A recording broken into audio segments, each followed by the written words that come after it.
Okay, everyone, it's time for everyone's fifth favorite custom card reviewer, who recently hit 100,000 subscribers. You might be wondering how I'm still the fifth after there's, how many subs are on this channel. I know, growing a channel to 100k subs through just custom card reviews seems kind of unlikely. And even then, still only the fifth best. People don't believe me. I'll have a list on screen showing the rankings of all of the best custom card reviewers. As you can see, I fall squarely at number 5. It's also been a while since I've done my last one. You see, I took a little bit of a break in December and into January. Basically, taking a break for me is making only top 10 videos instead of all the extra stuff that's, fun. Top 10s, they have their own little brand of fun to them, but, I can't stop making those. I have people who edit those, so I have to keep giving them work. But basically, I just only did that, and then I use my other time to just play video games. Mainly Hearthstone Battlegrounds, whatever. Not a good idea to start videos with rambling, I should let you know. This is a good way to increase viewer abandonment. You guys are here to, look at custom cards, apparently. Right now, we have one about Batt cards. This was sent in, like, a year ago or something. I've had these on deck for a long time, and I don't remember their effects. Apparently, I liked them enough to save them. I'm pretty sure past TheDuelLogs, probably... No, TheDuelLogs. TheDuelLogs is someone else. You have to add the in front of it, otherwise it's a completely different guy. I'm pretty sure I saved these because it was a retrained vanilla monster. I'm pretty sure red Medabat is based on something else. So it's a level 2 fiend monster, 800 attack, weak thing, probably has a good effect. If your opponent controls more monsters than you do, you can special summon this card from your hand. That's good. It's always great for a low level monster to be able to special summon itself. You can only special summon red Medabat once per turn this way. Once per turn, you can discard one card to add one Medabat card from your deck to your hand. Okay, that's not a half bad searcher. So far, so good. Can't really complain. Its search effect is a hard once per turn. Its special summons a hard once per turn. No. Its search effect is a soft once per turn, now that I'm looking at it. You can also special summon once per turn. Yeah, it's a soft once per turn, but the special summon is a hard once per turn. That way you can't get a bunch of searches off. Not that it really matters. I'm sure half the people who watch these videos don't know what a soft or hard once per turn is anyway. Assuming based on a lot of the card text I get sent in. Next we have Medabat Caretaker, which is Albedo, I think that's her name, from Overlord. Great anime, well, to a certain extent. I was a fan of the light novels before the anime. No, after the first season came out. Whatever, I'm not here to review anime. This is a level 4 Medabat card, 1600 attack. Alright, kind of weak, but, uses a combo piece anyway. As long as this card remains face up on the field, Medabat monsters you control cannot be tributed. Alright. If this card leaves the field, you can special summon one level 2 or lower Medabat monster from your hand or deck in face-up attack position.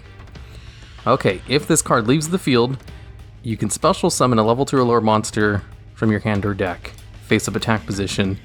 It can't miss timing because it has an if rather than a when.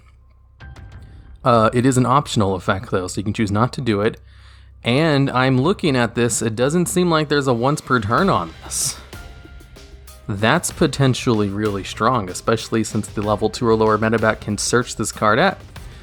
I'm surprised the person who made this seems to know what they're doing. That's a shock. That always shocks me when I see this. This is very shocking. I have this little checklist over here. So, custom card checklist. Is it once per turn? It is not. Can it be looped with itself? It cannot. Is it a one card FTK? No. Does it only affect attack and defense? No, it actually has a good effect. Is it immune to everything? It is immune to nothing. Good job. I mean, it doesn't have once per turn, and it special summons a monster from the deck, but it has to leave the field in order to do that. But it's still pretty good. It doesn't special summon another copy of itself, but the card it brings out can search out another copy of this card. I'm liking it so far. Next up, we have a fusion monster. Requires 3 Medabat monsters. When this card is fusion summoned successfully, destroy cards on the field up to the number of Medabat monsters you control currently. I think this is a non-targeted destruction effect. Good wording there. This card cannot be targeted by your opponent's card effects. If this card is sent from the field to the graveyard, you can banish this card to special summon up to 3 level 4 lower Medabat monsters from your graveyard in face-up attack position. You can only use this effect of Medabat Chiroptera once per turn. I can't read that word. Here's a little fun fact for you people. Words are names, proper nouns, sometimes kind of hard to pronounce if you've never pronounced it before or heard it before in your life. I know this is hard to understand. This is probably brand new information for you.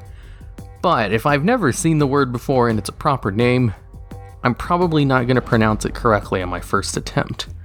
Although I know everyone in the comments can do that. Like, literally 100% of people who watch these videos, they can pronounce proper names on their first try every time. I'm just really stupid, according to those comments. So, Chiroptera, this card, so when I first saw this card, I was thinking, custom card fusion monsters, they should probably have some kind of alternate summoning condition, like the dragon cards. Whatchamacallit? Not dragons, they're thunder type monsters. The Thunder Dragon, there we go. Like, that's a very good example of how to make a good fusion monster. It can be brought out through fusion summon, but it also has an alternative summoning condition, and it gets brought out both ways. I think that's like a really good way to go with fusion monsters going forward. However, this card is pretty good. It has a great, non-targeting destruction effect when it hits the field. It can't be targeted, so it has some soft protection, which is always useful on a boss monster. And if it's sent from the field to the graveyard, they did that specifically so you can't send this directly from the extra deck to the graveyard to activate its graveyard effect, like you can do with like Elder Entity Nitis, or whatever her name is. And then it lets you bring out basically all the cards that were used for its summon, as it allows you to bring out 3 cards. And the 2 cards I've seen so far that are main deck monster versions of these have good effects. They're basically created for combo potential, and this is definitely a good card to combo into. And it also brings out its combo pieces when it dies. And there's still one more card left. So far, surprisingly impressed by this. Next up, we have Restless Batcave. Field spell card. This face-up card cannot be banished as long as you control a Medabat monster. Ooh, can't be banished?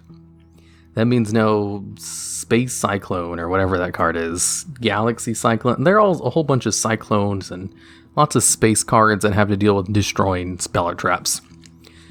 One of those is a lot more popularly played than the others. All Medabat monsters gain 500 attack. Alright, when a Medabat monster is targeted for an attack, you can discard 1 card to negate the attack and end the battle phase. Okay. If this face-up card is destroyed by your opponent's card effect and sent to the graveyard, special summon 1 Medabat Chiroptera from your extra deck. Ooh, it can bring... when this card is fusion summoned successfully... Okay, so it doesn't have any restrictions on its fusion summon. I didn't even notice that. It just has the effect when it's brought out with the fusion summon, it can destroy cards on the field. Okay, so it still gains its targeting protection and its floating effect, which I did say were pretty good. So if your opponent destroys this card, you get to float into an extra deck monster, which is A+. That's a great effect. That's a good floating effect. That really makes your opponent not want to destroy this card. However, its effects on the field, they're okay. they're not bad. Like, being able to discard a card to, stop a battle phase, hey, that's good. Especially on a card that is incentivized to not be destroyed, and also has protection from being banished.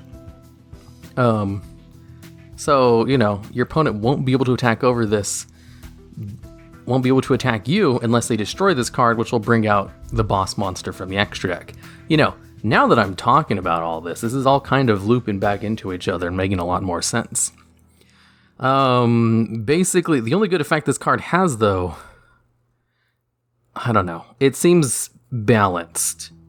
Usually cards that cheat monsters out of the extra deck are inherently unbalanced, because that's like the best place to cheat a monster out from. If you're going to go on like tiers of, which effects are the best in the game, that'd probably make a good video. Cheating monsters out of the extra deck is probably one of the best, because monsters are balanced around not being able to be cheated out of the extra deck. So, some of them, level 5 or lower fusion monsters, they're kind of balanced around being cheated out of the extra deck to an extent. There's some exceptions, Norden and that one level 1 wind monster. Okay, so final thoughts on this archetype. It's great, honestly, really good. It's only 4 cards, and it's a pretty complete archetype. If anything, I want to see more Medabat cards, because the only 2 main deck ones I saw were good. Whoever made this, there's a name in the bottom left. Over London, great job. If you want to know if you want credit on these things, make sure you put your name in like the bottom left-hand corner. Most of the custom card sites let you do that. Okay, so grading scale, 10 out of 10. This is a great example of custom archetypes. Can't get much better than this. I would probably even send this video to people to show this is an example of a good custom archetype. They did a good job. It had, good enough problem-solving card text. There's some, I think the problem-solving card text in this is fine. It's good. I'm sure there's some people out there, when I create my own custom cards, I would submit them to Hardleg Joe's Discord server and be like, hey, can you guys check these? I'm sure the problem-solving card text is fine, but I just want to double-check. And they read through it, and they're like, okay, so everything was wrong, and here's how you do it correctly. I was like, oh, I was pretty confident in that. So, that being said, there's probably some problems with it, but it's good enough. It's much better than the stuff I usually get sent. Okay, so, that all being out of the way, if you want to send in your own cards, it's only through Twitter. If you don't have a Twitter, I'd suggest you probably make one. You can now send in 8 cards, because Twitter allows 4 photos per post. I'll even try to make a new post so that you can just reply to that if you don't know how to use Twitter. Generally, you just type in @TheDuelLogs, and then you post the 4 photos, and then you put a reply to yours with the other 4 photos, and I get sent all that. As long as my name is mentioned, it will show me everything. Especially since it's a really small Twitter account. Like, the only thing I'm getting sent is basically custom cards. Also, there's, custom card discords. There was a new one that was sent to me recently called Yu-Gi-Oh! Custom Cards. A whole bunch of people like custom cards. Seems like they duel there pretty regularly against each other. If you want a good Discord server to talk with other custom card makers, probably check that one out. There'll be a link in the description. There's also the custom card Yu-Gi-Oh! Subreddit, which is surprisingly active for such a small subreddit. I'd probably suggest that as well. And if you want to get into making custom cards, there's an article that's also linked in the video description that someone sent me. They sent me an article. They said, hey, I created something that explains how to make custom cards in detail. So I read it, and I was like, yeah, this is very detailed. Everyone who sends in custom cards should read it. I'll probably even look at it myself, if I make more custom cards in the future, which I probably will. I went through my old stuff today, and I found, these folders that have a whole bunch of custom cards that I drew when I was in middle school. Like, I literally drew them out. I drew the cards, and I drew the pictures, and I drew all the text, and I wrote it in with my horrible handwriting. And there's like 10 pages of it, each page having about, I don't know, 40 cards on it. There's a lot of them, and they're very embarrassing. I'm not going to show any of them, because it's basically just a lot of plagiarism. Like, I literally just took, like, Naruto characters and gave them Yu-Gi-Oh! Card effects. Shit like that. So, you know, past me was really into making it, like, really into it. There is so many drawings on that. I don't know where I was going with this. I think that's the end of the video. Hello, everyone. I'm back to custom cards. I didn't quit the series. I just took a break, like I said at the beginning of the video. Also, 100k subs. 100k for just doing custom cards. This is a very popular series, isn't it?